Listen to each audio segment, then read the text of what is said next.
Happy Juneteenth, folks. Coming up at Roland Martin Unfiltered for June 19th, 2019. The ambassador for Ghana to the U.S.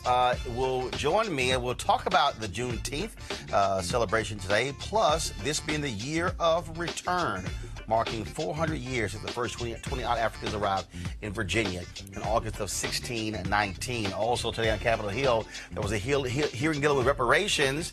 And of course, it was quite interesting. You had a lot of people who were talking, Ta-Nehisi Coates, Danny Glover, but then you had Republicans trotted out a couple of folks. Everybody asking, why in the hell were they there? That made no sense whatsoever. Also on Capitol Hill, Reverend William Barber testified before the Budget Committee hearing representing the Poor People's Campaign. We'll have that for you. Also, we've got new black mayors in Kansas City and Dallas. And also, I've got some word for the South Carolina Democratic Party. They are only allowing MSNBC to broadcast or live stream from their state convention Friday and Saturday, locking out C-SPAN, Fox News, CNN. But I'm going to talk about how this also locks out black media companies like this one. Wait till we break it down. It's time to bring the funk on Roland Martin Unfiltered. Let's go. He's got it. Whatever the miss, he's on it. Whatever it is, he's got the scoop, the fact, the find. And when it breaks, he's right on time and it's rolling. Best believe he's knowing. Putting it down from sports to news to politics. With entertainment just for kicks, he's rolling. It's on go, y'all. It's Roland Martin, yeah. Rolling with Roland now. He's funk, he's fresh, he's real, the best, you know he's Roland Martin now.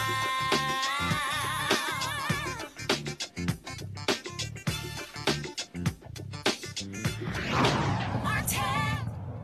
Today is Juneteenth. It is the day where we recognize the end of slavery. Even though the Emancipation Proclamation was signed 1863, it wasn't until 1865 on this date when slaves in Texas found out they were free, when the general came to the shores of Galveston, Texas to make the announcement. Texas became the first state in the country to actually create this day as a state holiday as a result of Al Edwards, who served in the legislature there. So we certainly appreciate all that he has done.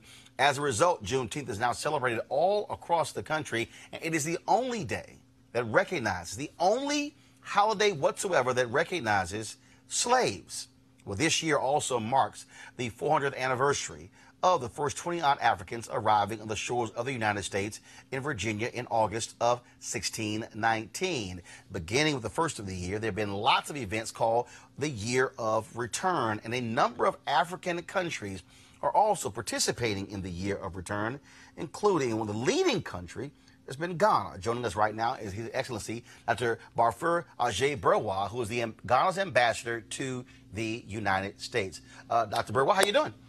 Not too bad. Doing very well. So let's talk about this, because when we talk about this being Juneteenth, when we talk about, again, the Year of Return, it really has rejuvenated for many people this need for a connection between African Americans and African nations. And for all y'all, Africa is a continent, not a country. Sure. And so how has this been received? Tell us what is happening in Ghana when it comes to the Year of Return. Well, you know that Ghana actually designated this as the Year of Return. And it is meant to mark, as you mentioned, the arrival of the first, African slaves in this country. But we are also making it a point of igniting a certain kind of connection between brothers and sisters. The brothers who, against their will, left, the shores of Africa and came to this country, operated under very difficult circumstances, had to learn a language that they never knew, and in the process they mastered the language. They wrote, songs, they wrote sonnets, they wrote poems and all that in that language. And in fact, also raised the delivery in that language to a very high level. And in fact, at the moment, a lot of African Americans are excellent exponents on the delivery of the language. Besides the fact that they didn't have much of a higher standard of structured education, they wrote books, they published a lot of literature. A lot of them became scientists and such, and made significant contributions to the development of this country to make it what she is today. And they are still contributing. So we, in talking about a year of return, we are also saying that brothers and sisters ought to come home, to see the homes that they left, to see what is it that is going on, to taste the hospitality that they haven't probably had for a very long time.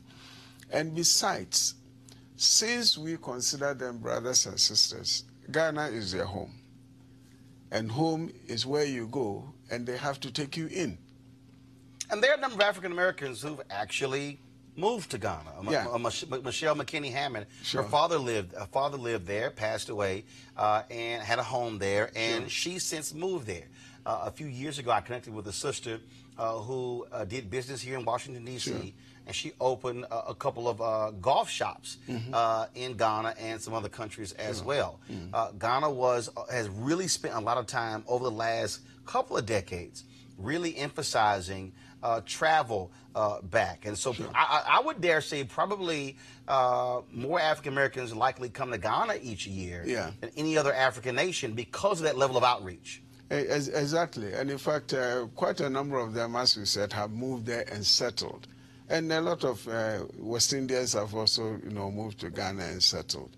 And it's basically because we, as I mentioned earlier, we consider, African Americans as brothers and sisters. And the year of return, we are using it to, as it were, renew the necessity for forging together. Because whichever way we look at it, we are just two communities across the pond.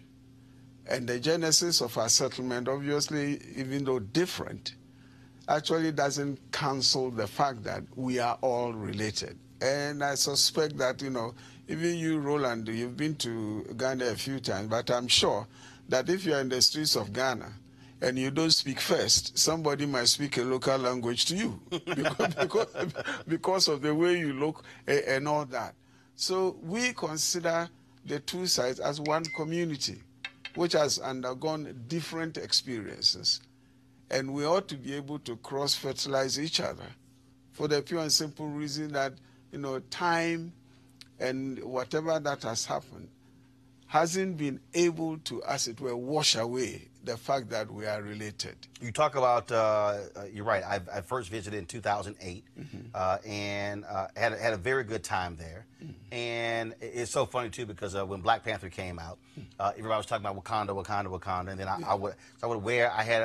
I bought a number of outfits from there and actually had a number of made. People say, oh, my goodness, Wakanda. I'm like, no, Ghana. I'm like, I actually been there. That's right. And again, even with Black Panther, again, that coming out, again, this whole sense of pride. And I spoke at a technology conference. And one of the things that I think is critically important is that we're seeing the Chinese. We're seeing other countries, of course, the French and others. Sure. We're seeing folks still doing business, taking natural resources.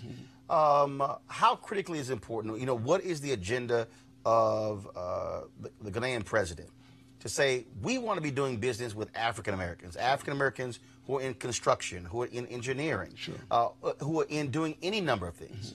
Well, the slant basically, and as it were, the concentration, is that we would want to do more business with African Americans, partly because of the common heritage, and then also partly because a lot of them are very skilled in the areas that they are. And we do believe that if we were getting closer, the benefits really, as it were, spread on either side of the pond. And more so, some of us might argue that the devil is better than the angel you never met.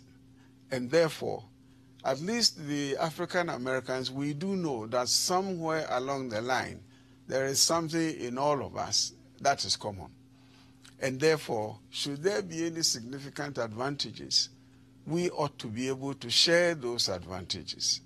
And that is why we are making this effort to engage, African Americans, because of the fact that I'm sure if, African countries are shining, there is a reflection on African Americans. And indeed, since we consider African Americans as brothers and sisters, we can basically argue that you cannot sit somewhere else and watch your house burn on the other side. Because sometimes somebody might ask you, when are you going home? Knowing very well that the home that they are referring to is the one that got burnt.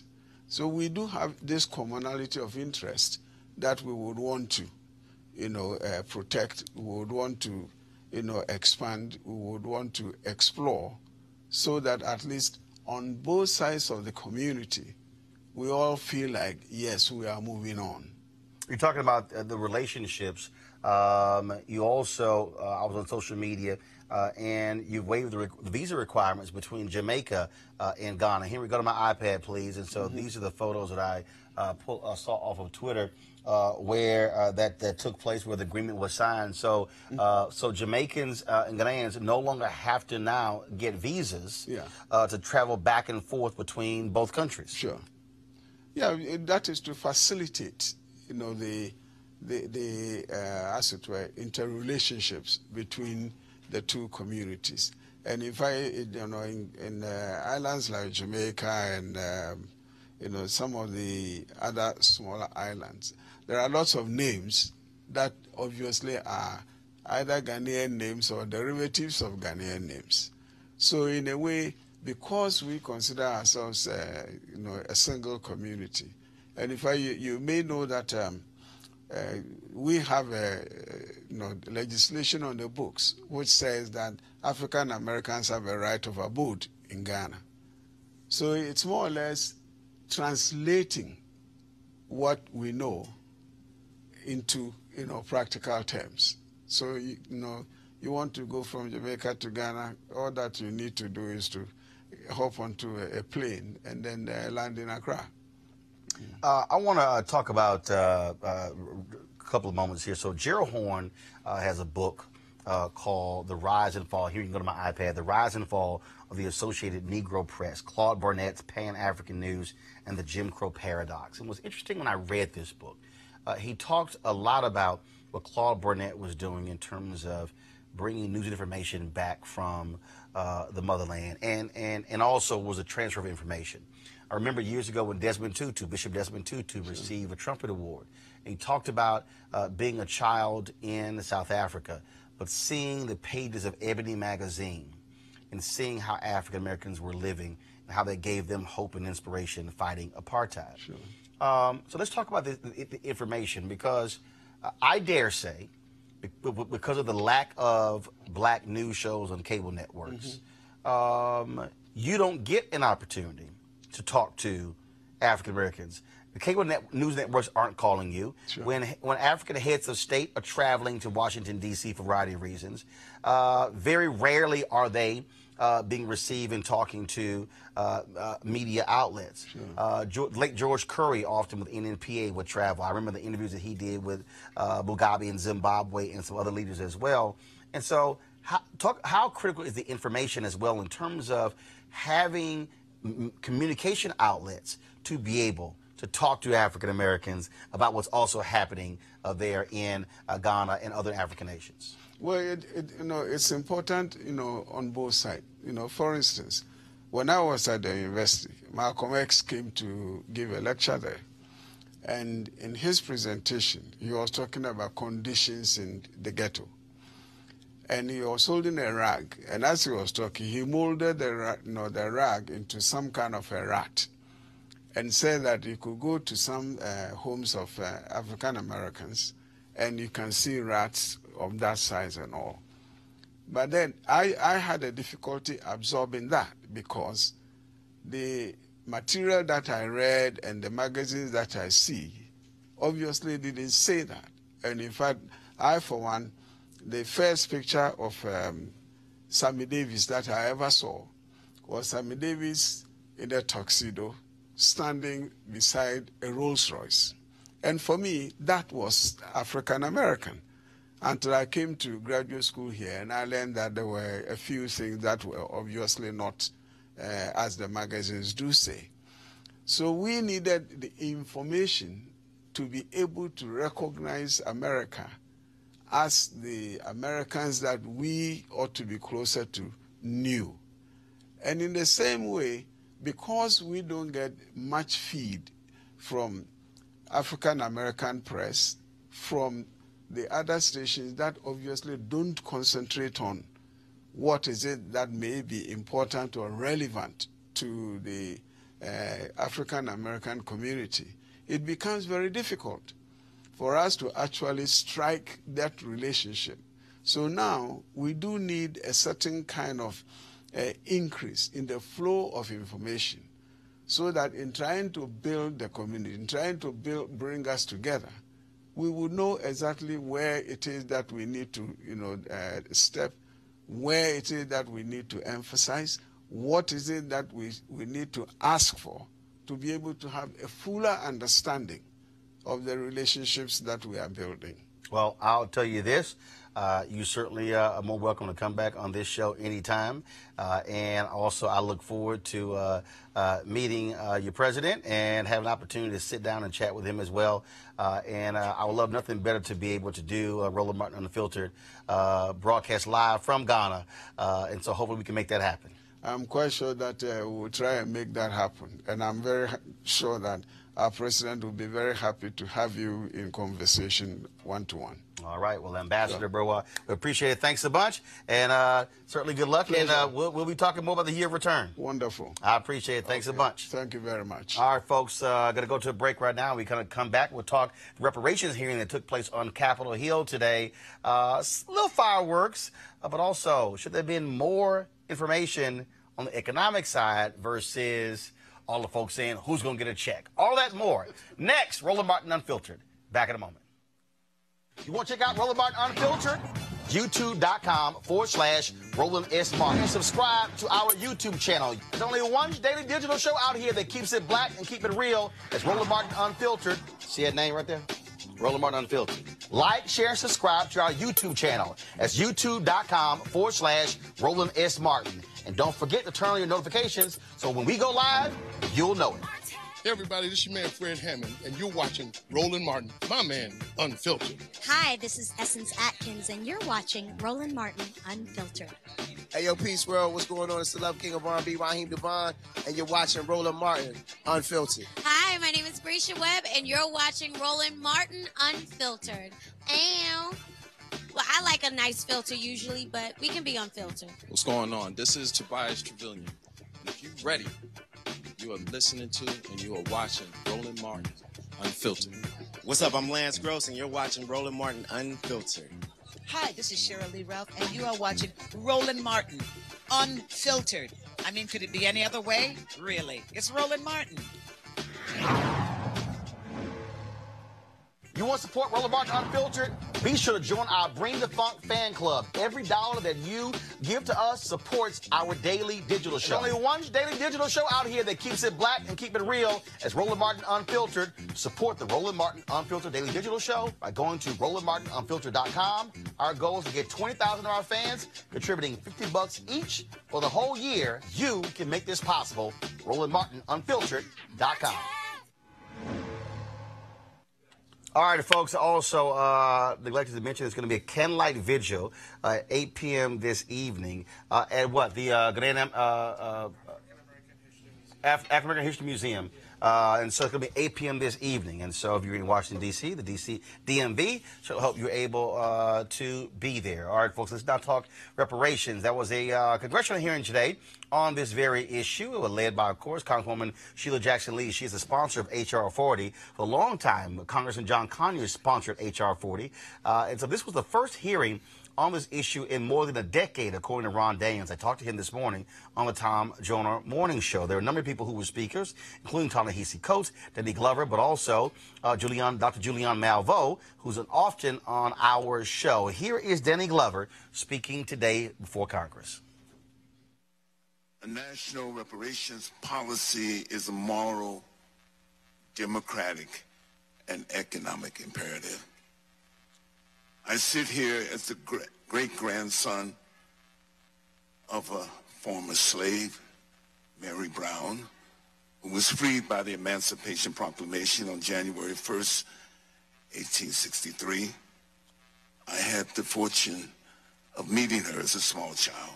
Despite much progress over the centuries, this hearing is yet another important step in the long and heroic struggle of African Americans to secure reparations for the damages inflicted by enslavement and post-emancipation and racial exclusionary policies.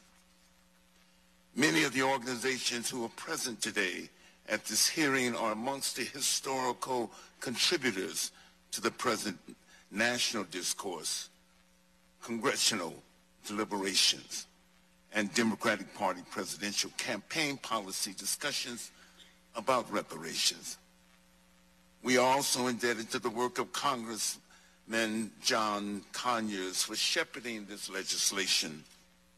The adoption of H.R. 40 can be a signature legislative achievement, especially within the context of the United Nations International Decade of People of African Descent. Ta-Nehisi Coates, of course, who wrote about reparations in The Atlantic, was also one of those who spoke on today's panel. Yesterday, when asked about reparations, Senate Majority Leader Mitch McConnell offered a familiar reply. America should not be held liable for something that happened 150 years ago, since none of us currently alive are responsible. This rebuttal proffers a strange theory of governance, that American accounts are somehow bound by the lifetime of its generations. But well into this century, the United States was still paying out pensions to the heirs of Civil War soldiers. We honor treaties that date back some 200 years, despite no one being alive who signed those treaties. Many of us would love to be taxed for the things we are solely and individually responsible for. But we are American citizens, and thus bound to a collective enterprise that extends beyond our individual and personal reach. It would seem ridiculous to dispute invocations of the founders or the greatest generation on the basis of a lack of membership in either group. We recognize our lineage as a generational trust, as inheritance. And the real dilemma posed by reparations is just that, a dilemma of inheritance. It is impossible to imagine America without the inheritance of slavery. As historian Ed Baptist has written, enslavement, quote, shaped every crucial aspect of the economy and politics of America, so that by 1836, more than 600 million, or almost half of the economic activity in the United States, derived directly or indirectly from the cotton produced by the million-odd slaves. By the time the enslaved were emancipated, they comprised the largest single asset in America, $3 billion in 1860 dollars, more than all the other assets in the country combined. Now, Ta-Nehisi, obviously an author, Danny Glover's an activist, but where were the economic voices? And that did not sit really well with Dr. Julianne Malveaux, who is an economist, and she sort of shook the panel up. This is what she had to say. I am delighted to be here because this hearing is not on time, it's like overtime. It's more than time for us to deal with the injustices that African American people not only have experienced in history, but continue to experience. I'm an economist, so economics is a study of who gets what, when, where, and why. It's a study of the way the factors of production are paid. The elements are land, labor, capital, and the secret sauce. Some people call it entrepreneurial ability, some call it creativity. Land gets rent, labor gets wages, capital gets interest, and the secret sauce gets profits. But the work of predatory capitalists is to figure out how to extract more from the factors of production toward capital and away from people. And we've seen that in the past 3 decades with our own economy, but more importantly, enslavement was about the devil's work of predatory capitalism. Indeed, enslaved people got no wages, and we represented capital for other people. And so after enslavement, first of all, enslavement was the foundation on which our country was built. So anybody who says, well, I didn't have any slaves, no, you didn't have to have any. What you had to do was experience them, enjoy the fact that they were here, enjoy the fact that their labor made it possible for there to be a Wall Street, a bond market, and all of that. But beyond that, the post-enslavement case for reparations can be made by examining racially hostile public policy and government complicity to white supremacy.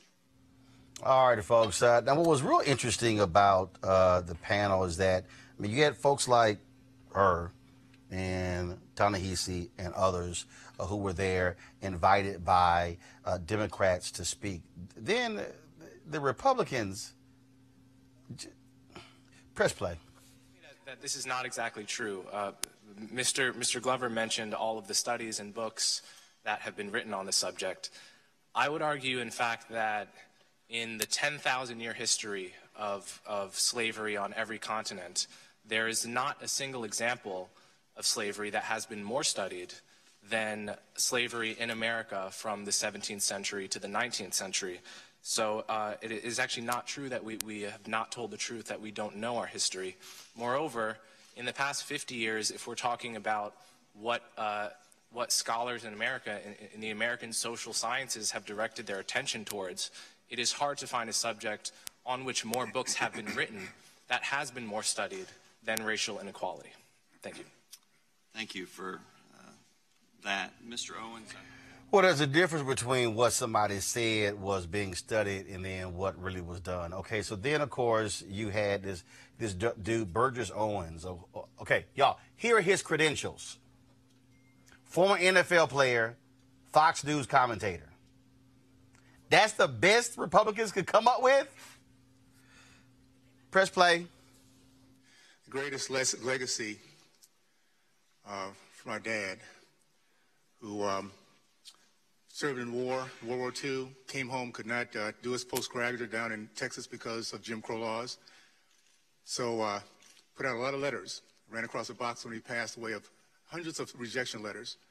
He used that as motivation because he eventually got to Ohio State where he got his PhD and went on being a very successful entrepreneur, college professor, researcher, and someone who was very proud of our race.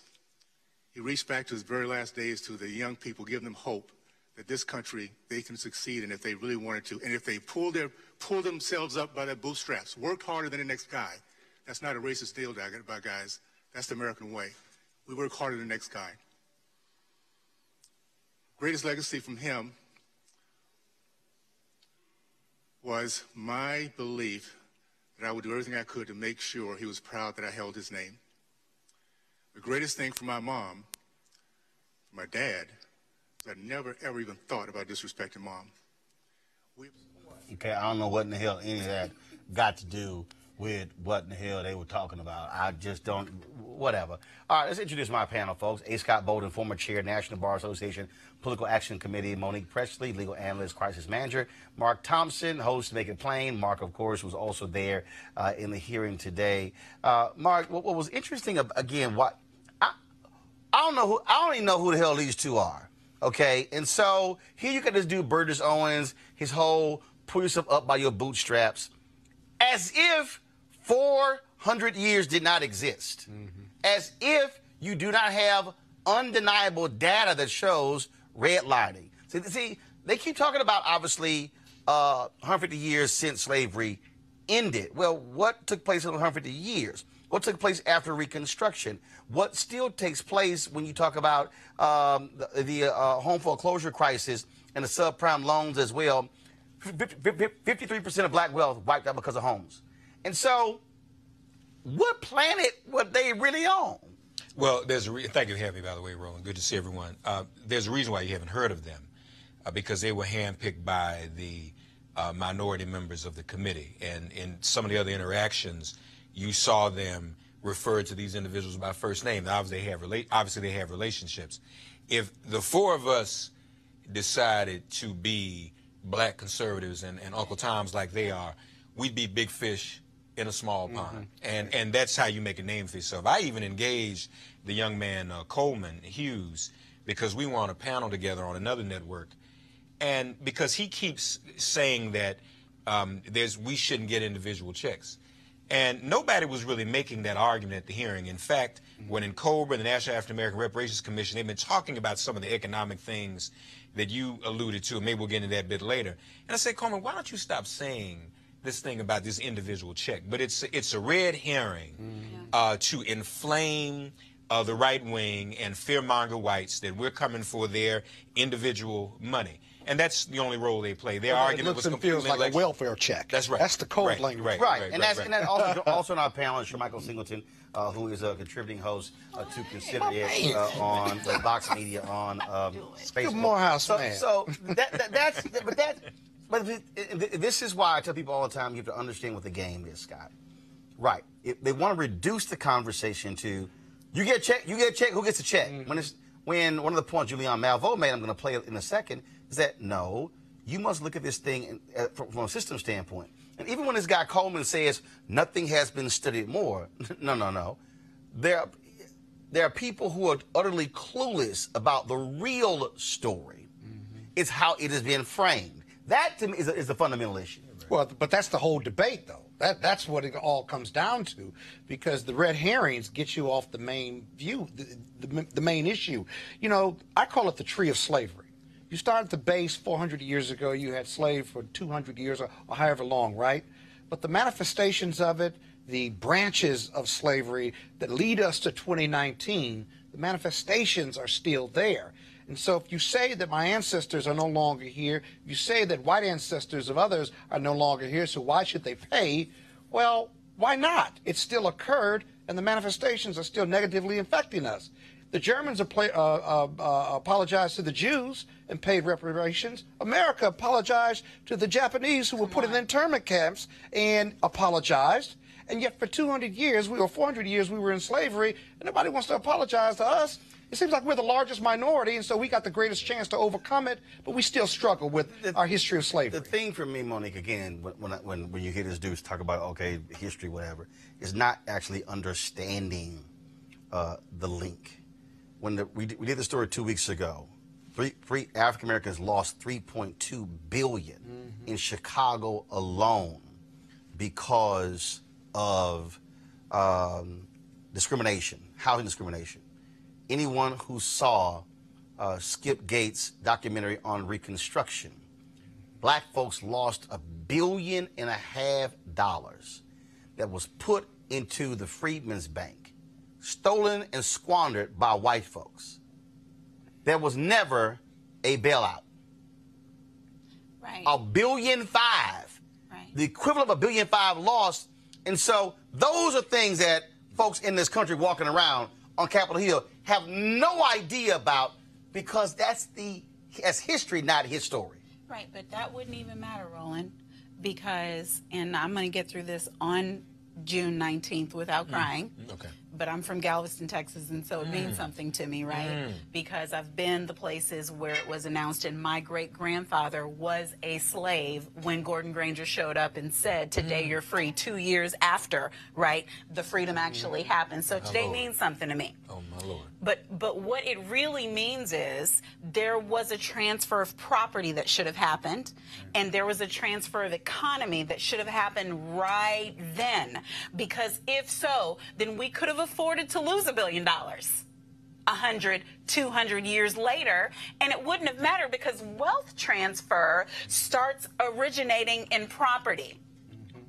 That's what this country is about. You're talking about wealth. I'm talking about wealth. I'm not talking about being rich. Exactly. I'm not talking about money bags, money bags. That's right. I'm talking about wealth transfer, where when you die, there's something that goes to your children, whether you had a dime in the bank or not. They automatically have a leg up. And the history that brother was talking about, yeah, we studied it.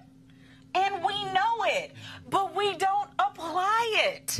Because right now in Galveston, Texas, I'm rich. and I'm wealthy. Why? Because my grandfather, who graduated from Meharry, chose to be a postman instead of being a pharmacist so that he could own property. My grandmother worked in the home, but she was a nurse's assistant. My mother, who's still alive, was a teacher. My daddy worked at a manufacturing company instead of going to play basketball because they understood what it was about.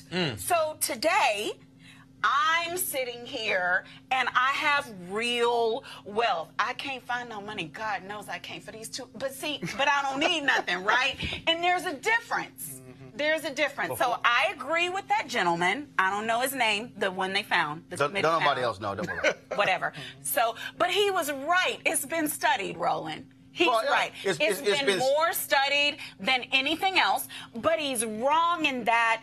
I think what he was saying is because it's studied, we applied the lesson. Well, I dare say, that's the problem. I dare say it has been fully studied. Before I go to Shermichael, this was after a series of questions from one of the Democratic members of Congress, and it was a brother who was a preacher. He basically pulled Dr. Julianne Malveaux into the conversation. So I want y'all to hear this exchange. But you'd have to go really quickly. I had one question for Mr. Coates, so if you wanted to add something real quick. I'm running out of time. No, I'm the economist on the panel, so it's a little bit... No, I know that.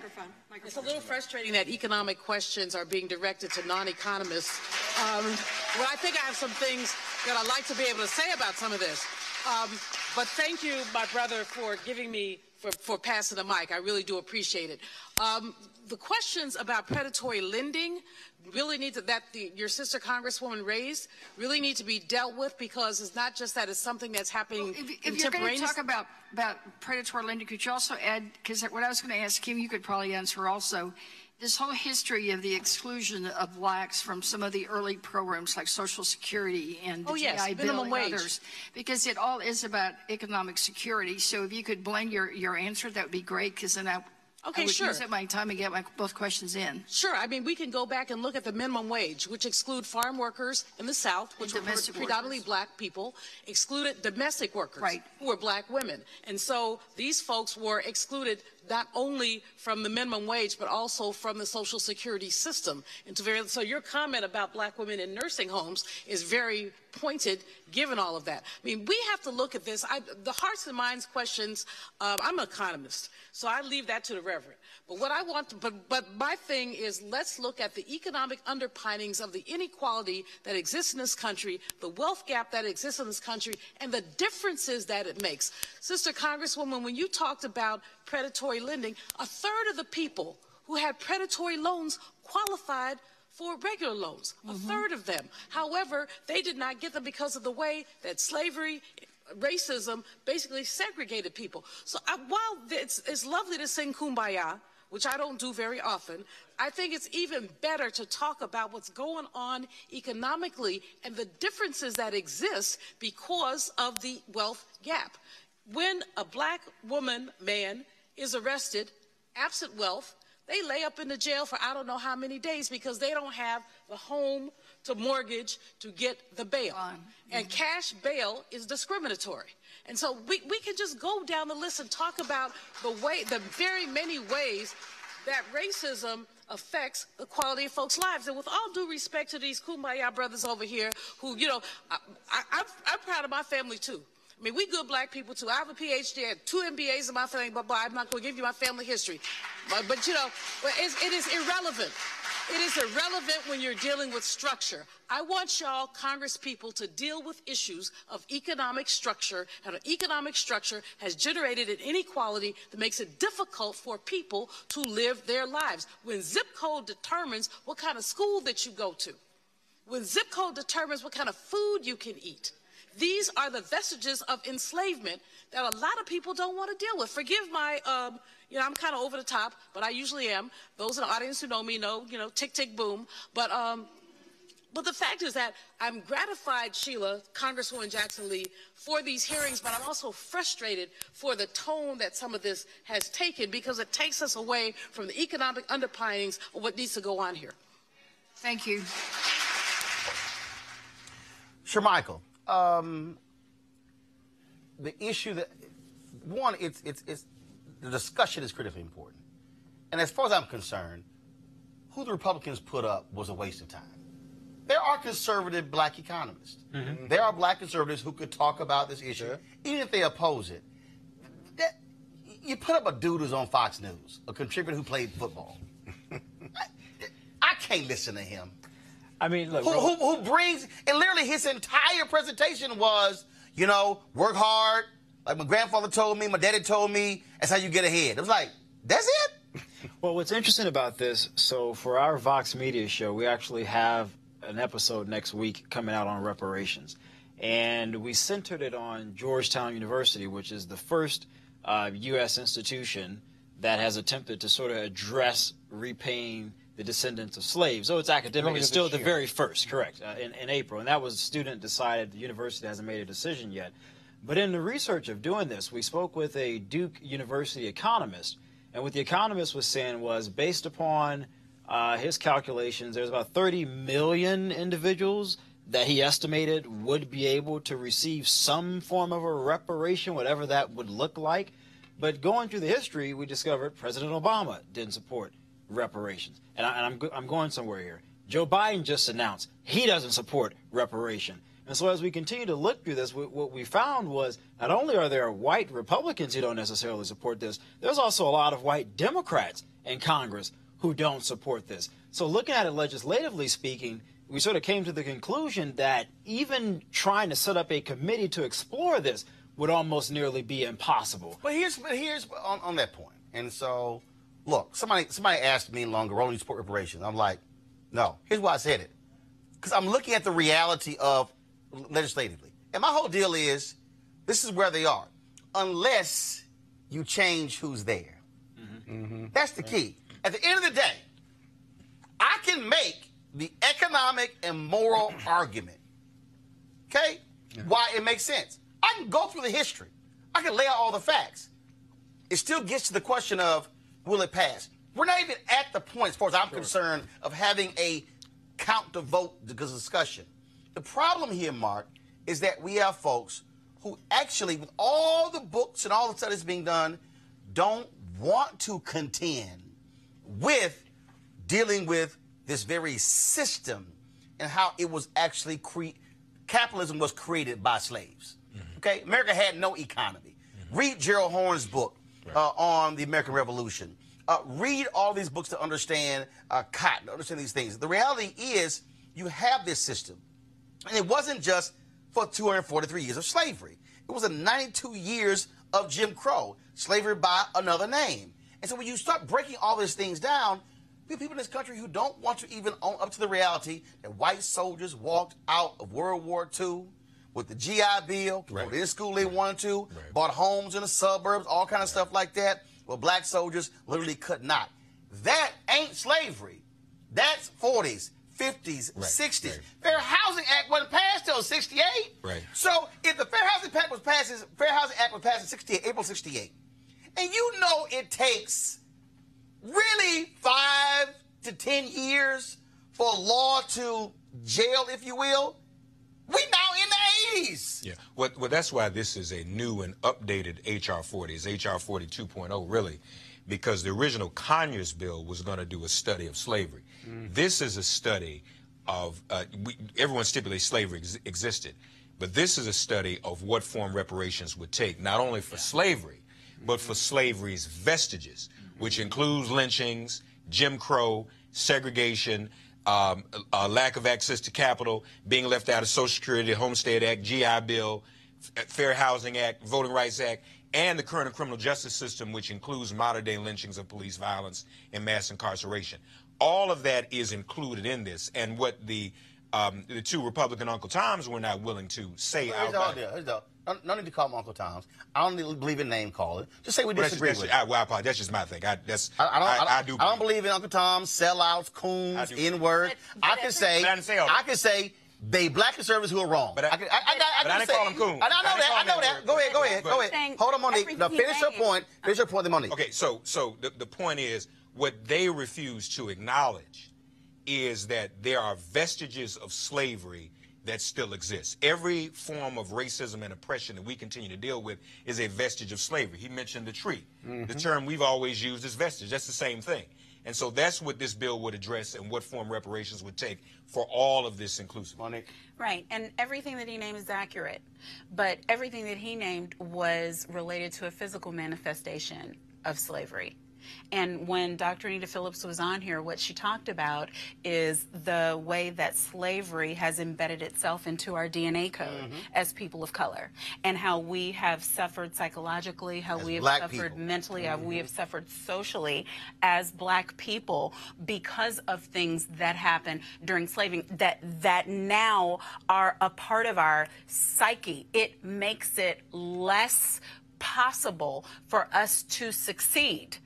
Even if we had certain things that were a grant and a given to people who were not black. So for me, if somebody asks me if I support reparations, I don't know how I say I don't. We have found our way to the moon, right? In this country, haven't we? What do you mean by that? What do you mean by that? Gone to the moon, travel. We're smart. Oh, yes, I'm sorry. So, Go right ahead. So we can't figure out how much you get. I mean, it's not you get a car, you get a car, you get a car. I get it. Right. My point is, no, but here's the thing. It's one thing to say we don't have a legislature to get it done. It's another thing to say we don't have a right president. We didn't have a black one. What do we need, a horse? It's one thing to say, come on now, that it's a hard thing. We in this country do hard things. It wouldn't matter if we got it wrong, Shermichael. It wouldn't, because if we got it wrong and he received something and you did and I did, now I don't know about your ancestors, I'm just saying, and you got something, now listen, okay. What, just because I'm light-skinned did I get less? Saying a little sketchy. Yeah. You and I both, we're not. That's one- racist. That's racist. But my point is, hell, give me $1,000 and let's move forward and figure it out again. No, because the argument, Roland, that people are trying to make is that we shouldn't get anything. Oh, no, I understand that. That is garbage. And Scott, what Scott That's not Michael, true. what bothers me again is when, and again, look, game recognized game. If you want to have this conversation and it stops at 1863, but I can't ignore what took place with the Great Compromise of 1876, right? And it became the Great Compromise, actually the election of 1876, and the Great Compromise of 1877. I can't ignore where literally black folks, and Julianne talked about it, I didn't play it, the black folks she talked to who were run out of town. Black people who literally left land they owned. That's right. Black people who were so oppressed by racism and bigotry, packed their stuff up and left Mississippi and Alabama and Texas and Arkansas, left land. I can't forget and went north. If they didn't, they went north. All right, I can't forget the black folks who also had the land stolen by racists. The history, see, where the study comes up, where I think Homeboy is wrong, is that if you actually study black folks since actually 1619, what you will see is bootstraps pull down. Yeah. Pull bootstraps up. Right. Pull back down. I can show you a line from 1619 to present day where black folks pull bootstraps up, pull back down, and the last big pull down was in 2007, 2008 with the home foreclosure crisis, when 53% of black wealth was wiped out because of that. That was black folks bootstrapping up. That's actually been our history. When we have done that, got pulled back down. That's a good point. Calculate all the bootstraps coming down, up, and down. Monetize it, right? That's a number, or a series of numbers, if you will. The other thing I want you listeners to understand is, I heard Mitch McConnell and others talk about, I don't know whether we could do this constitutionally or not. Are you kidding me? This is an allocation. Well, hell, you it's just a gave, budget. just gave $28 billion. Just gave $28 billion to farmers who got screwed by the tariffs. And hell, that wasn't even a vote. So don't go for the okay. It's a budget item. It is a budget item. Sure, Michael. Again, that for me is why I disagree with Homer when he said when you study it, because we haven't really owned up to it. I'm gonna tell you this story before I want you to speak. Okay. I spoke at a black construction conference. It was at National Harbor a few years ago. So I meet this sister, and her job is to ensure that you don't have front construction groups in North Carolina. So she tells me she meets this of the largest construction company in North Carolina. She says, how'd y'all get started? And the guy says, well, our daddy was in the Army.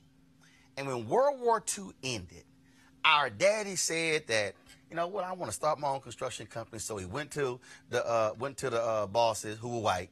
Hey, we got this surplus paving equipment and stuff. Can I just have some of it? Yep. And they said, yeah. Whatever. Homeboy leaves the Army with a government handout. Yep. Starts a construction company. Builds it up. And to this day, his sons and their sons and daughters are now the beneficiaries of a government handout. You can't show me a black soldier who left with a shovel. Yep. But his business was started with Army surplus equipment and making millions of dollars. So not only did he have free equipment, he could apply for the contracts. So even if a black soldier was given free equipment, they couldn't even apply for the contracts. So when I hear McConnell and others talk about, oh, it was so long ago, no, I can show you black people who are living today. The vestiges. Who could not even bid for a contract if they had equipment, couldn't apply for the jobs, couldn't buy a home in a certain place. So as a result, black person over here bought a house in a neighborhood. House may have been $12,000. The white person's house was $35,000. They couldn't even sell the house for $12,000 when they tried to sell it. They sold it for like $12,100. So they made $100 on the house. Yet a person over here resold the house for 40 grand. They got 5 grand from it. Guess what? That ain't slavery. That's still the American story. That to me is why you have to have a real conversation that brings it up to present day of how black folks have been economically denied in this nation. Well, what's interesting about this is not only was the nation's wealth built off of free slave labor, you talk about many American businesses, Wells Fargo, for example, Brooks Brothers, for example. You talk about all the insurance companies. You talk about the Ivy League universities, the Georgetowns, the Harvards, the Yales, all essentially off of the selling of slaves in order to stay open. Correct. So I think this is a very nuanced situation that I don't think a lot of politicians, just to be honest and frank, aren't really interested in learning more about, which is why I do agree that we need to have some type of a committee to explore this further, because I think there's this sort of understanding that, oh, it's just going to be free checks, we don't want to do that. Well, this is a far more complex issue that we need to address. And I don't know any black person who's saying, I want anything free. I think what people are saying is we want to make sure that we have the same playing field as everyone else. And that currently does not exist because of systemic racism that can be traced back to slavery. Which is the same. What? But we don't need another study. It's a waste of time. The McConnells of the world, and I respect Shermichael's position on this, but sure, they'll say they don't get it. They'll say they don't get it, and we'll be 3 more administrations past getting it with a study about how we can figure out just how much we are really owed. No. So how do you put a metric on it then? Tell me your metric on everything that Roland just said. And this is why. Maybe you can't. You go back to what we all agree on. Slavery bad, right? Yeah. Is anybody disagreeing? Okay, no. Well, some folks. So, well, hello. Some say we were glad to be there. You know what? And even still, because, Scott, you and I, as lawyers, we know that if you keep people against their will and you force them to do labor for however much time, there is a very easy system, a calculus for what they are owed for that. And then we, from there, figure out, oh, okay, you kept them from that, and then when they were freed, they didn't get property. Oh, okay, and they didn't get property, and when they got money, they couldn't get a bank loan. No. Would you? We have to start. Scott, go. We have to start. Scott, go. Right. Well, would you take 40 acres and a mule? Which is another broken promise America made to people of color, or black people rather? Here's what I am saying. Would you take it today? Hell yes, give me my 40 acres right now. I'm not saying I'm finished because we have a constitution, right? So I can still sue. I can still ask for more. I can still re-legislate. I can still elect people like you. Give me my 40 acres and then let's talk. Give me my 1 mule for my land and then let's have a conversation, because what I can do with 40 acres right now, 40 acres where? New York? I just 40 wonder, acres in New York City. You're going off today. Look, I just wonder not to be ahead. stuck in politics or the legislative process, but that's what I love. And I'm just trying to figure out, even if we are able to assign some type of a numerical value to this, how do you get it through Congress? Even if we ignore the McConnells, let's say we don't set up a committee, let's say it's $1 trillion, we all agree to it. How do you get it through the process? Here's and to that point, and that's why when somebody asked me this about 10 years ago, I was like, look, if you want to spend, somebody say, Roland, why aren't you spending more time in reparations? I said, I'm looking at votes. I said, I'm practically not counting votes. Right. I said, that's where I stand. I said, the people who support it, I said, who are fighting for it, I said, you know what, I'll put them on the air. I said, and have them tell the story. I said, but I look at finite time. The reality is this. Why the study, why the breakdown, everything that you said, why does it all matter? Because like anything else that is passed in this country, you have to create resonance. You have to create momentum to where you frame that. Look, how many people literally said, ain't no way in hell we're going to be able to get the right to vote? Right. After Kennedy gets killed, look, everybody forgets the original civil rights bill that Dr. King and others supported had all of it in one. LBJ was like, I can't get all of it in one. The original first of all, there was a 1960 Civil Rights Act. After Kennedy dies, LBJ goes, okay, I can't get all that in one. It was broken up into 3 pieces. 64, Civil Rights Act, which was public accommodations. 65 was voting. 68 was housing. He said, I'm going to get it, but I can't get all of it at once. You have to create that, which is where voting comes in. So when I hear people say, unless this happens, I ain't voting, if you don't vote, it's not going to happen. Because here's the deal. You have to elect a Congress that is going to be amenable to your argument, to your argument, your argument. But health care is a much more timely and relevant example to me. So we need... And that took 50 years. No.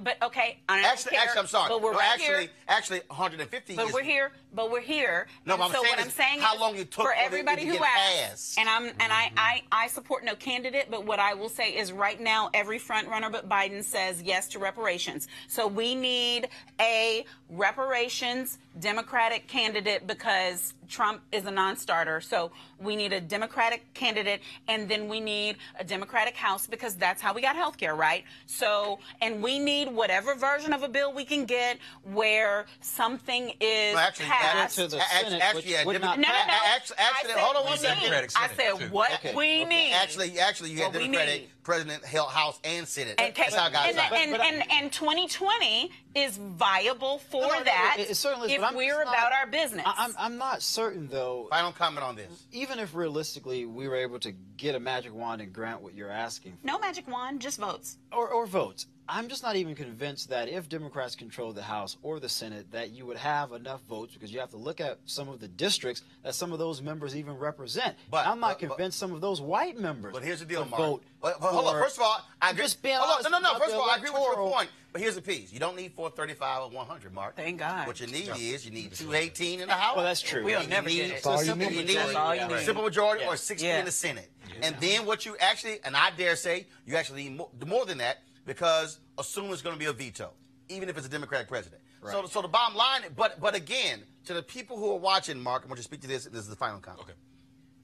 If you got 60 people who sign on now, right, and the next session you got 90, you picked up 30. That's right.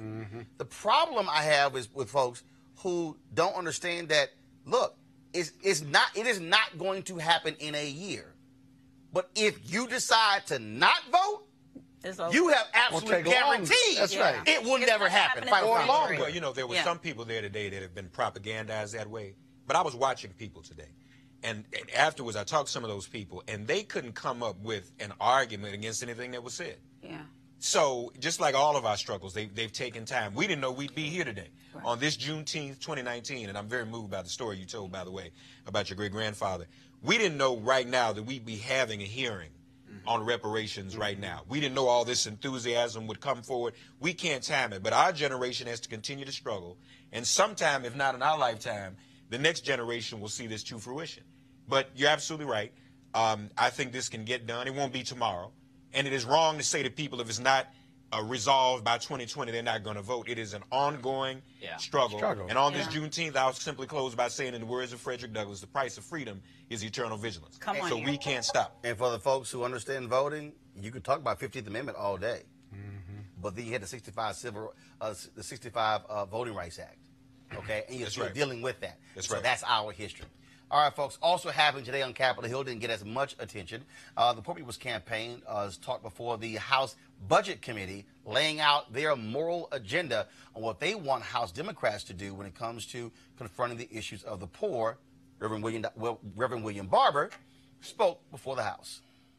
The growing gap between the rich and the poor in this country is a direct result of policy decisions, not the immorality and the lack of personal work of poor people. Policy decisions made here in Washington and in our state capitals, but those decisions have been supported by well-funded myths. Corporate interests have sent their representatives here to preach personal responsibility and the danger of government intervention. But the truth is we must take a collective responsibility for the inequality, the unjust laws and systems created. God did not make us poor. Greed and abuse and power make us poor. In this hearing room, you are seated here as members of Congress on the left and on the right, demanding on party affiliation. Our campaign agenda is neither left nor right. It aims to challenge both sides of the aisle. It aims to reach toward the moral high ground. The agenda is rooted in the religious values of the prophet of Isaiah that every legislator ought to hear again since you put your hands on the Bible to swear yourselves into office. Woe unto those who legislate evil and rob the poor of their rights and make women and children their prey. You should hear what Jesus said, not to churches and personal charity, but to nations. When I was hungry, did you feed me? When I was a stranger, an immigrant, did you receive me? When I was sick, did you care for me? Because every nation will be judged by God for how it treats the least of these.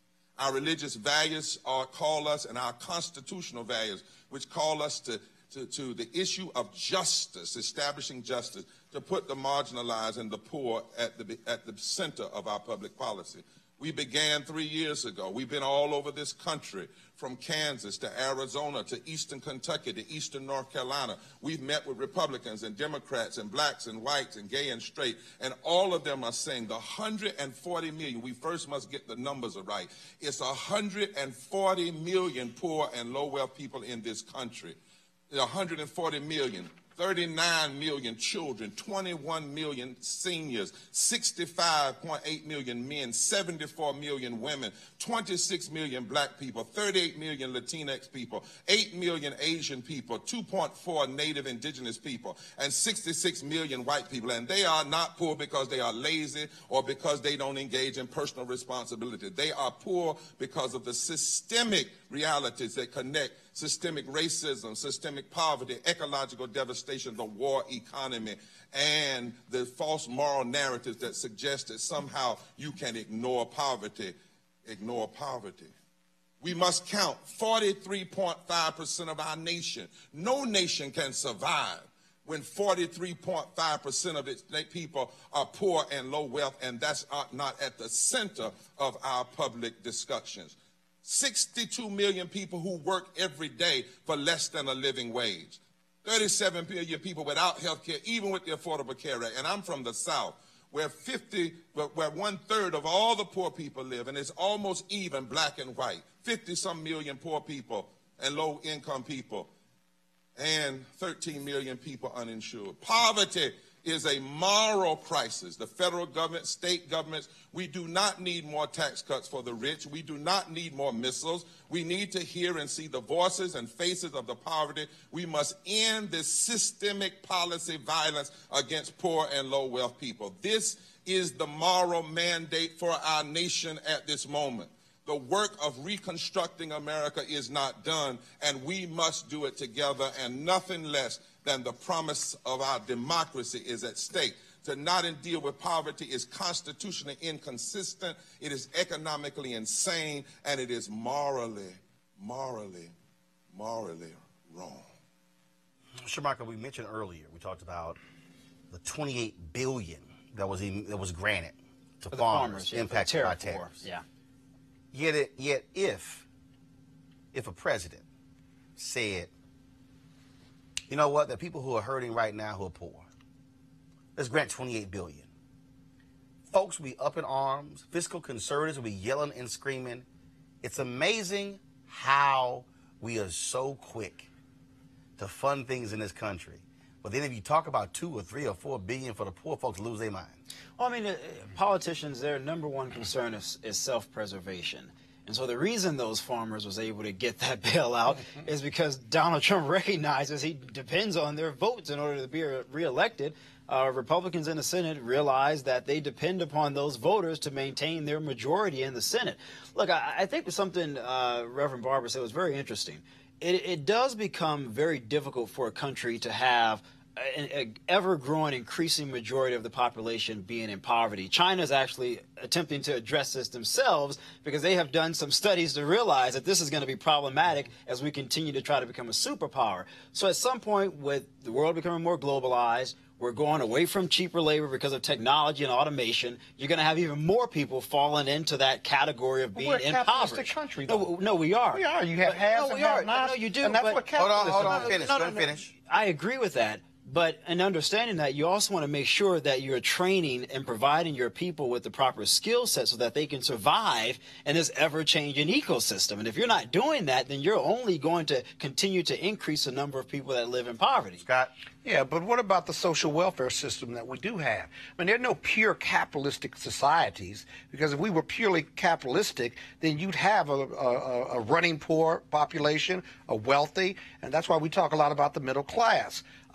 Russia is not pure socialism. It's a combination of both, and so are several other countries. And so I think the danger that Reverend Barber is touching on that people are going to have to recognize is that, sure, you can have a capitalistic society. That's why they won't give poor people money, because pull yourself up by the bootstraps, do X, Y, and Z, and either you make a lot of money or you don't. It's inherent in the system that you have some poor people and working poor people.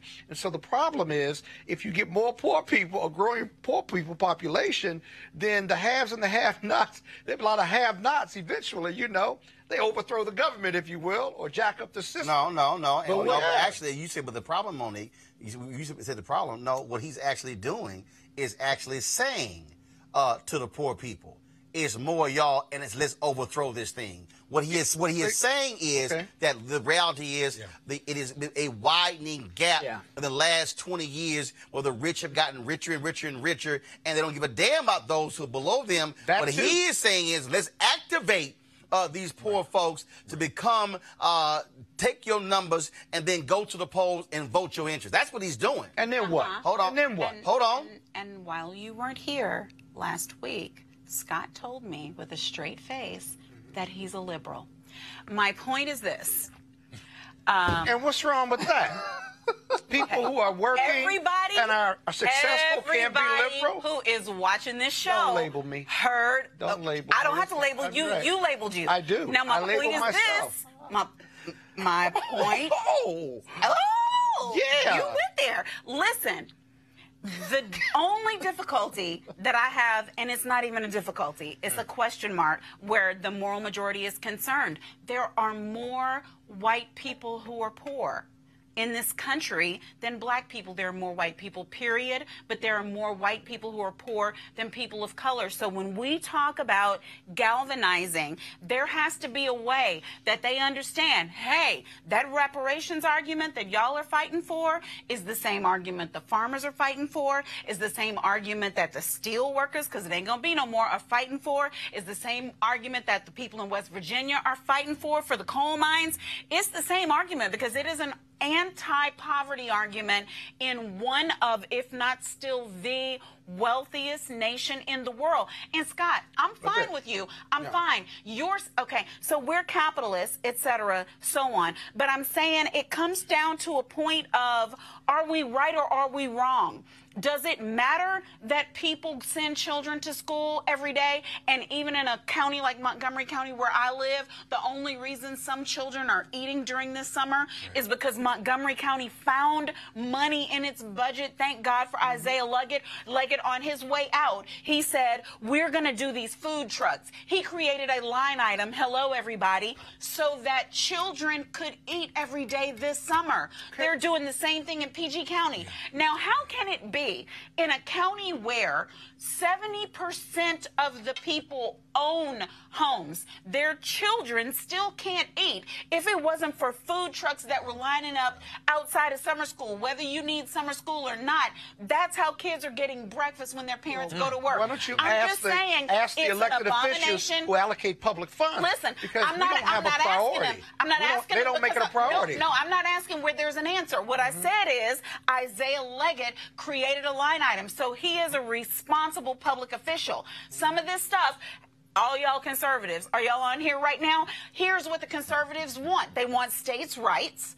They want low federal government intervention. So if you're still a conservative out there, Trumplicans, Republicans, whoever you are, these are state and county officials who found a way to make sure our children are not hungry. It's not about bootstraps right now. I agree, but the problem with white America is they believe, the problem with white America, poor white America, is they believe the Republican myth. Those poor white Americans ought to be standing right there. You are black allegedly, and you right here on this show, and you just said to me, you just said, we the lightest people on here tonight. We got to go together.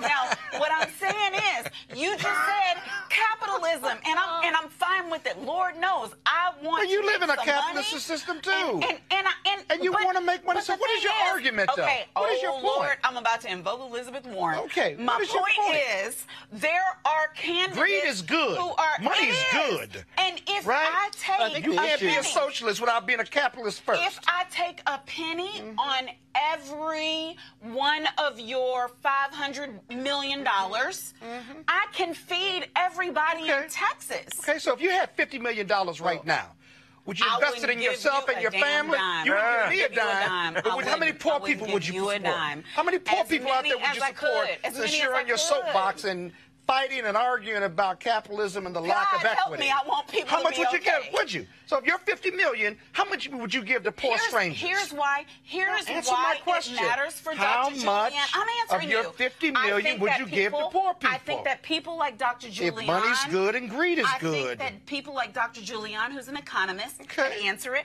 I think we elect officials to figure it out. What are you going to do with your $50 million? If you had $50 million, would you give 49+ million to poor people? Most people you believe would not. in this. Okay. Most people would not. But you got to think about that, though. Because the Steve Jobs of the world, the Winfreys of the world, the Perrys of the world, even, God help him, the Bezoses of the world, and I pray he get through this divorce, they've all managed to give, right? So I'm saying at least 10% of it. So if you had $50 million, you get $5 million to poor people. You sound like a capitalist. At least my 10% would go to the sound like church, a capitalist. So what do you think? So what's your solution then to the growing number of people in poverty? The solution to the growing number of people in poverty is reparations, it's free education, it's free health care, because that's where we lose the majority of our money. We already have free education. You mean at the higher, like, college? No, actually, we don't have free education. We don't have free education. We don't have free education. No. We don't have. No. Hold on. Take care of might call it free. That's how they Hold up. You might call it free, but it ain't high quality education, Mark. It's not education. Mark, the thing. Because if you Mark, go one through second. an education system and not be able to read, then you have been failed. Mark, hold on 1 second. Mark, Mark here. But you want to fight for the poor what people. You see, what Barbara is doing, actually, to address Scott's point, they have gone to Idaho and Kansas and the hills of North Carolina. They are going in front of broke-ass white folks and saying, guess what? Your ass broke. Yeah, right. And there's more of you broke. Well, so go ahead. But and Scott and I had this conversation when we were waiting to come on. What Reverend Barber's doing by picking up where Dr. King left off is extremely revolutionary. It's actually what got Dr. King killed. Yeah. He became an even greater threat when he wasn't just organizing black folk in the South, when he was going around the country organizing poor white folk with the Poor People's Campaign.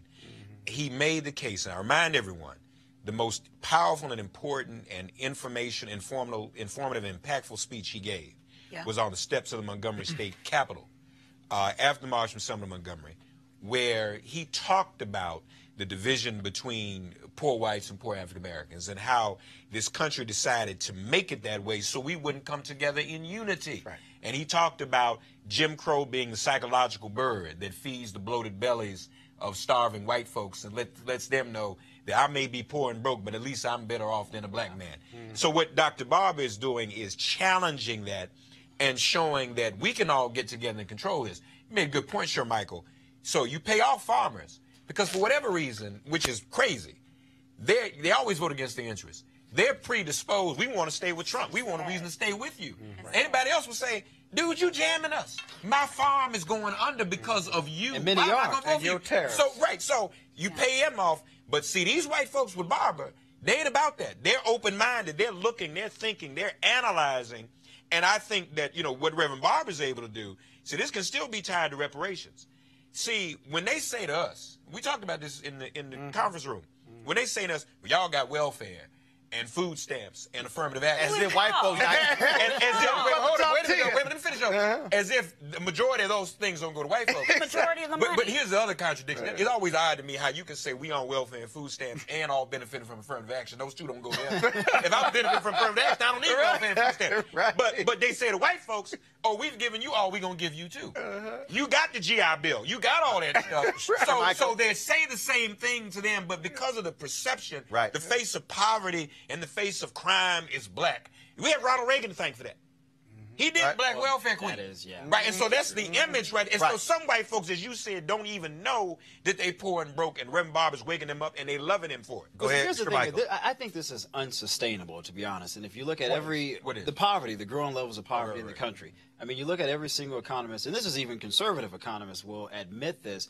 The reality is the United States is really almost at the point where we're no longer going to be the nation's superpower, the world's superpower. Right. That's the reality. Right. And I think if you study history, remember the French Revolution, it was poor people who revolted because the numbers grew so much. They said, we have enough of this. Even though there were divisions, religious divisions, there were some ethnic divisions, they finally came together. And I really think Reverend Barber is on to something that history has already revealed to us before that we're not paying attention to. People are really starting to get sick and tired of the divisions between wealthy people and the poor. Even Elizabeth Warren has gone to West Virginia, places that Trump did well, and she's talking to these people, and they're saying, well, wait a minute, this lady has a point here. Yeah. We are all poor. We haven't benefited from any of this. That's a recipe for a disaster if we don't do something about it. Folks, I want to read this so you can understand why this moral movement matters.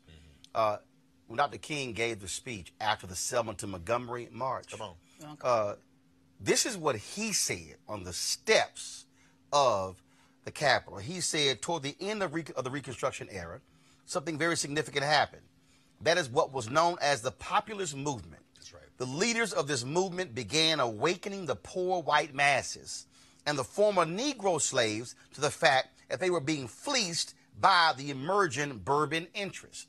Not only that, but they began uniting the Negro and white masses into a voting bloc that threatened to drive the Bourbon interests from the command posts of political power in the South. To meet this threat, the Southern aristocracy began immediately to engineer this development of a segregated society. I want you to follow me through here because this is very important to see the roots of racism and the denial of the right to vote. I need y'all to listen to this part. Through their control of mass media, they revised the doctrine of white supremacy. They saturated the thinking of the poor white masses with it, thus clouding their minds to the real issue involved in the populist movement. They then directed the placement on the books of the South of laws that made it a crime for Negroes and whites to come together as equals at any level. And that did it. That crippled and eventually destroyed the populist movement of the 19th century.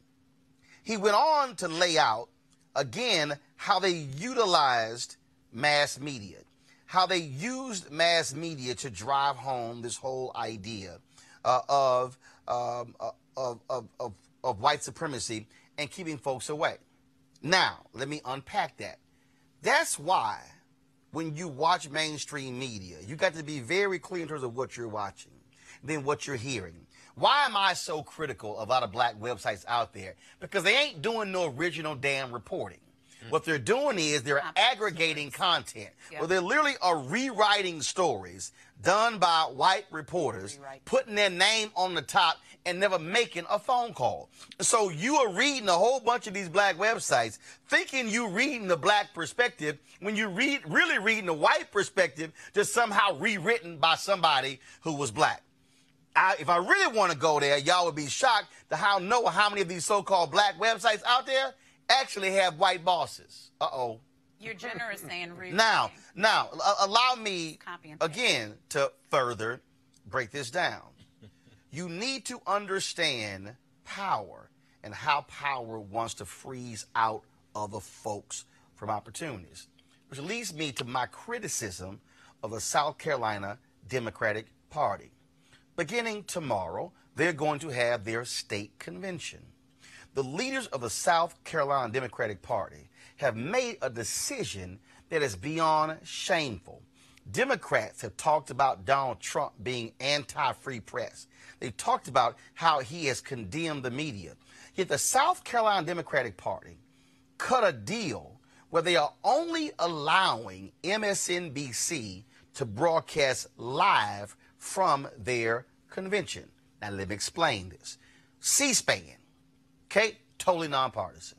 Fox News, CNN, all are frozen out of broadcasting anything in the building live, not just on the podium, but also in the back of the room. Now, here's the deal. I ain't criticizing MSNBC because according to various reports, it's a free deal.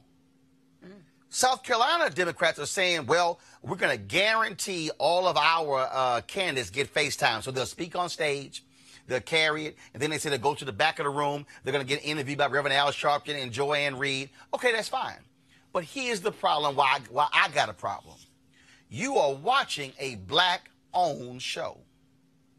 You are watching a show that is about black people. Give me a wide shot. You are seeing 4 black commentators. You could turn on any cable channel right now, and you might have to flip to 4 to find a total of 4 black people. But you ain't going to find 4 on at one time. No. Matter of fact, hell, you ain't going to find a black host on right now because... Period. Right. Just saying. Right now, one don't exist right now. Not one. Can't find one. Why is the decision by the South Carolina Democratic Party wrong? Because this decision freezes out folk like me and this show, and then it's just a bad precedent. What y'all don't realize is the Supreme Court has already ruled that political parties are private. Even though historically there have been open conventions, they're private. Their primaries are private. They can choose whatever their own rules. Fox and C-SPAN and CNN have lodged a complaint saying this is wrong. But why? Y'all might be saying, well, Roland, what's the big deal? Well, you planning to go anyway. Here's the deal. On Tuesday, we live stream from the hotel here of the Black Leadership meeting when it comes to the United States Census. We've live streamed from Reverend Barber's events as well. We were in Miami live streaming from American Black Film Festival. What happens when powerful interests start saying nobody else can do any live stuff except if you are MSNBC or Fox News or CNN? Yep. This is why net neutrality was a major deal. The South Carolina Democratic Party should be ashamed of itself for locking out media. They should say any media outlet should be allowed to come in and to live stream from their state convention. No media outlet, whether they are conservative or liberal or nonpartisan, should be frozen out. I'm telling y'all, as an African-American media owner, be very, very scared, because what then happens when they say, y'all not big enough? Y'all remember my commentary on the red carpet when all the stars, when the white publicists would shoo the black stars away from talking to all the little black media outlets? But see, them same stars, when the white folks weren't calling them, it was those black media outlets who were calling them. And if y'all really want me to start doing a roll call, I can show y'all direct messages and text messages of black politicians who wasn't getting no love from CNN, from MSNBC, from Fox News, and was saying, hey, can we please come on your show? Oh, I can run the whole thing down. What South Carolina doing is wrong. And I dare say every black politician who is a Democrat in South Carolina, from Congress to the state house to local, should be saying to the party, what you're doing is wrong. Because by doing this, you're setting a precedent. And you could be very well freezing out the next operation, the next black owner, somebody who is trying to inform our people by saying it's only them. And see, I didn't say only national media. No, y'all don't understand. No other media outlet can stream and do anything live. In fact, it's a 3-hour embargo. That's terrible. So that means if you're the black newspaper in South Carolina and you wanted to live stream an interview with one of the politicians, you can't do it. You can't do it in the building. You got to go outside. They say, oh, y'all can report on anything outside the building. You cannot do anything in the building. This is wrong. It's a bad decision. They have time to reverse it. And the deal is, MSNBC ain't even paying for the exclusivity. They gave it to them for free. That makes no sense. As a black media owner, this, folks, should not be allowed to stand, because I'm telling y'all, if they do this, somebody else is going to try it. And somebody else is going to try it. And somebody else is going to try it. And then what happens when we say, what about us? What happens when one of these networks is holding one of their debates and they say, oh, I'm sorry, Roland Martin Unfiltered, y'all can't stream from here because we control this whole deal? What if they say one of these presidential forums, no, y'all can't do anything from here because we control this whole deal? This, to me, is wrong. And it is unfair. And black folks have to be very, very careful, because this ain't got nothing to do with CNN or Fox News or C-SPAN. But I'm telling y'all, we created this platform to serve black interest. We created this platform to not only have this live show, but we also live stream events. We've live streamed rallies. We've live streamed speeches. We've live streamed conferences. We are doing what no other black website is doing. In fact, what we're doing here, BET ain't doing. TV One's not doing. Aspire's not doing. Revolt's not doing. OWN's not doing.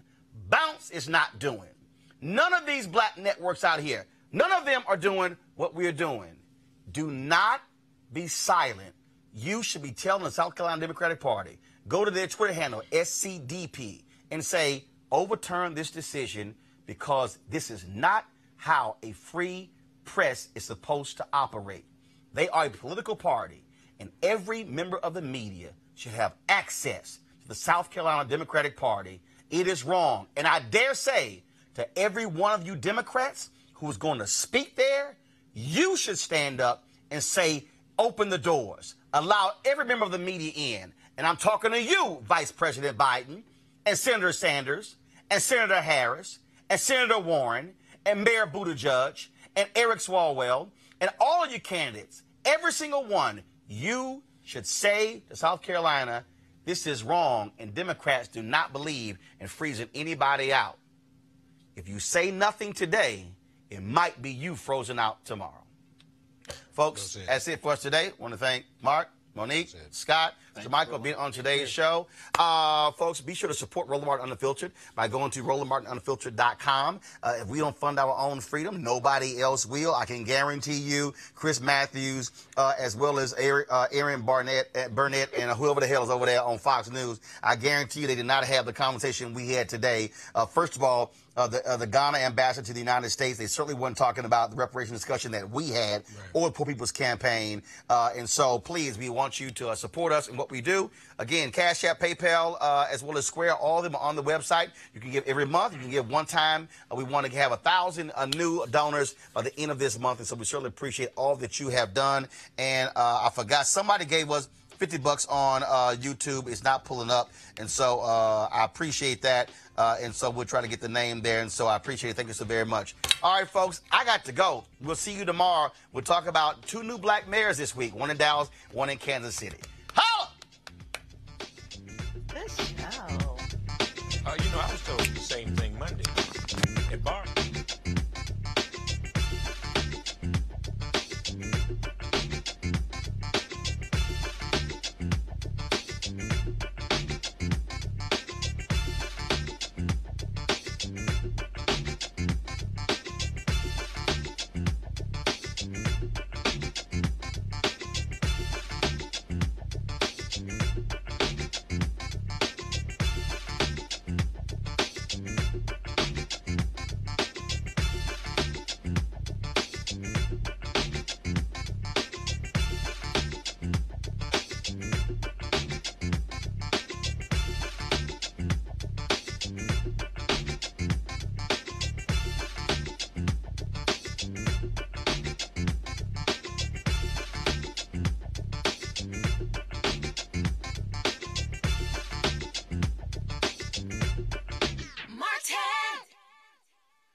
Hey fam, want to check out Roland Martin Unfiltered, the blackest show on all of digital, cable, and broadcast. Check out our audio podcast.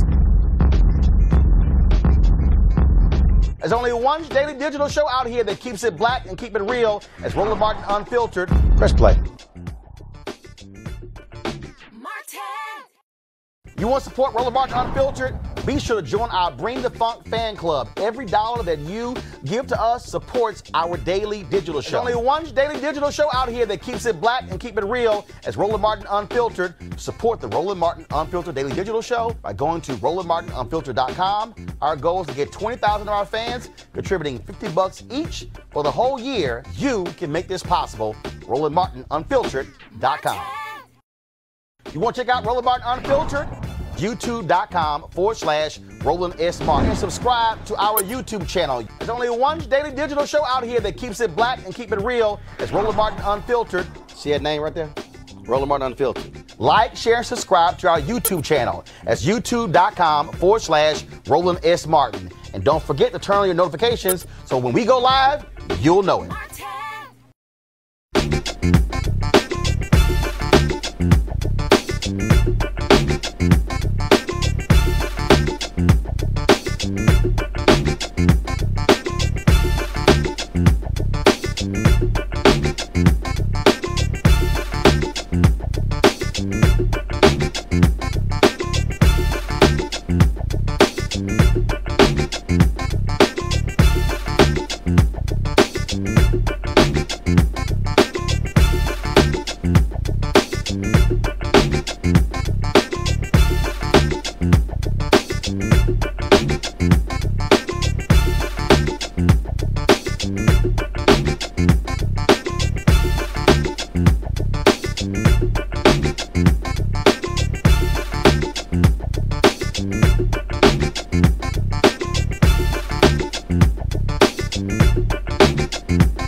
You want to check out Roland Martin Unfiltered? YouTube.com/Roland S. Martin. And subscribe to our YouTube channel. There's only one daily digital show out here that keeps it black and keep it real. It's Roland Martin Unfiltered. See that name right there? Roland Martin Unfiltered. Like, share, and subscribe to our YouTube channel. That's youtube.com/Roland S. Martin. And don't forget to turn on your notifications so when we go live, you'll know it. Hey everybody, this is your man Fred Hammond, and you're watching Roland Martin, my man, Unfiltered. Hi, this is Essence Atkins, and you're watching Roland Martin Unfiltered. Hey yo, peace world, what's going on? It's the Love King of R&B, Raheem Devon, and you're watching Roland Martin Unfiltered. Hi, my name is Brescia Webb, and you're watching Roland Martin Unfiltered.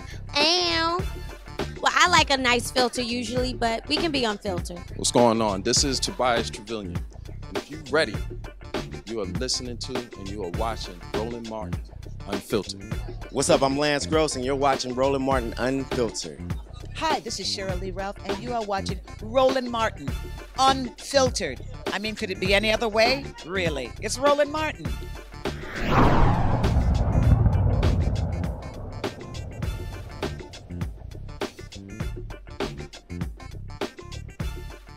You want to support Roland Martin Unfiltered? Be sure to join our Bring the Funk fan club. Every dollar that you give to us supports our daily digital show. There's only one daily digital show out here that keeps it black and keep it real. As Roland Martin Unfiltered. Support the Roland Martin Unfiltered daily digital show by going to RolandMartinUnfiltered.com. Our goal is to get 20,000 of our fans contributing $50 each for the whole year. You can make this possible. RolandMartinUnfiltered.com.